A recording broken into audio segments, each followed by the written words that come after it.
Shalom Uvracha. Avraham est en train de marcher avec son fils, le petit Moshe, sur le trottoir de la rue Bar Ilan à Jérusalem, une rue très fréquentée, avec beaucoup de circulation. Il marche en lui tenant soigneusement la main, parce que c'était un petit enfant, et soudain, son téléphone se met à sonner. Alors il lui lâche la main pour sortir le téléphone, et Moshe en profite pour se mettre à courir vers le bord du trottoir, au moment où justement il y a un énorme camion qui est en train d'arriver, et son père crie « Moshe, Moshe !» L'enfant immédiatement s'arrête, fait demi-tour, et la mine un peu penaude, parce qu'il sent qu'il a fait quelque chose qui n'est pas bien, revient vers son père à petits pas. Cette histoire illustre ce qui va se passer à Rosh Hashanah, où nous allons entendre la sonnerie du chauffard, la mitzvah du jour. Nous devons l'écouter attentivement, parce qu'effectivement, au moment où peut-être certains sont au bord du précipice, prêts à tomber dans le vide, où Dieu préserve dans une situation irrémédiable, alors si on sait écouter et entendre ce son du chauffard, on peut se ressaisir à la dernière minute, se retourner. Et même si à ce moment-là on a pris conscience et qu'on revient à petits pas vers notre Père, vers Akadosh Baruch Hu, alors l'essentiel a été fait, on a été sauvé. Une autre histoire à propos de Yaakov, qui lui habite Bétarilit, à 18 km de Jérusalem. L'année dernière à Rosh Hashanah, justement, après avoir fait le bilan de conscience, il s'est dit, il faut que je prenne quelque chose de plus pour améliorer ma conduite, pour me perfectionner dans le service de Dieu.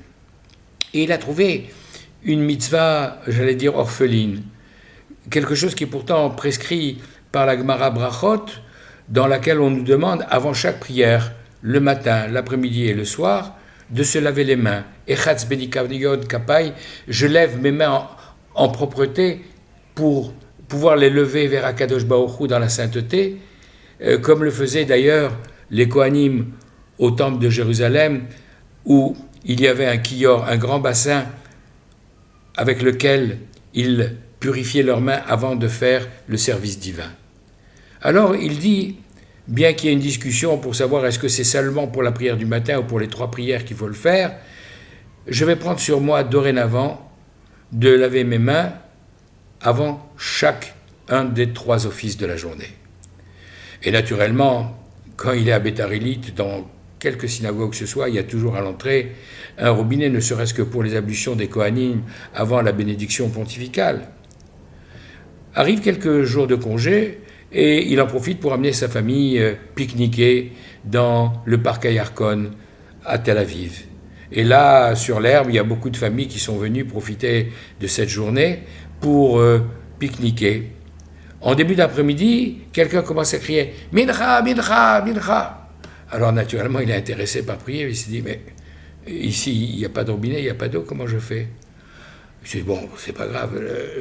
Ce que j'ai pris sur moi, c'est quand c'est possible, quand je suis dans une synagogue. Mais là, il n'y a pas, bon, on va... » Et il s'est dit « Non. Cette résolution que j'ai prise, il faut que je m'y tienne. C'était pas grand-chose, c'était une petite chose, mais... il faut que je m'y tienne, il n'y a pas de raison. Et puisqu'on est dans le parc Yarkon, comme son nom l'indique, il y a la rivière Yarkon qui est par là. Donc il s'approche de la rive pour prendre de l'eau et pour se laver les mains. Quand il voit flotter dans le courant d'eau une main, il se dit, tiens, c'est peut-être la main d'une poupée qui est tombée. Et puis il voit les bois bouger. Alors il se dit, mais non, c'est pas une poupée, c'est un être vivant. Il se penche, et il tire de l'eau une petite fille qui avait échappé à la surveillance de ses parents et qui était tombée dans l'eau, qui était en train de se noyer et qu'il a réussi comme ça, entre guillemets par hasard, à sauver. Cette deuxième histoire nous montre que ce petit pas vers Hachem que nous décidons de faire, non seulement il nous améliore à nous, non seulement il nous protège à nous, mais également il peut sauver la vie d'autres personnes.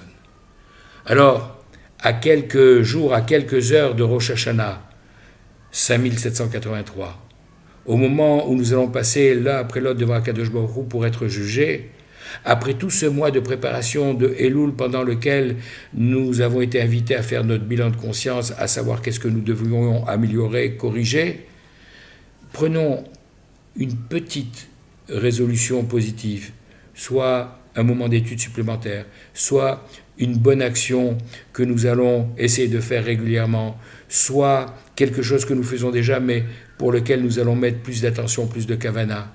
Et tenons-en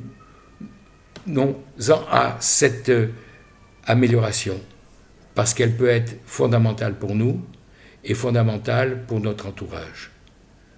La mitzvah, c'est pas de sonner le shofar. Contrairement à la Megillah, on doit lire la Megillah, mais on ne doit pas sonner du shofar. On doit entendre le shofar. La bracha, c'est lishmoa kol shofar. Donc, dans tout ce brouhaha, dans tout ce bruit quotidien des médias et des réseaux sociaux, le jour de Rosh Hashanah, sachons écouter et entendre, dans le sens de comprendre, le son du shofar pour les bonnes résolutions que nous devons prendre. Les Shana Tova Tikatevu Vetartemu, que nous soyons tous inscrits et confirmés dans les bons livres, pour la santé, pour la parnassa et pour une vie heureuse. Shana Tova Vechol Tuv.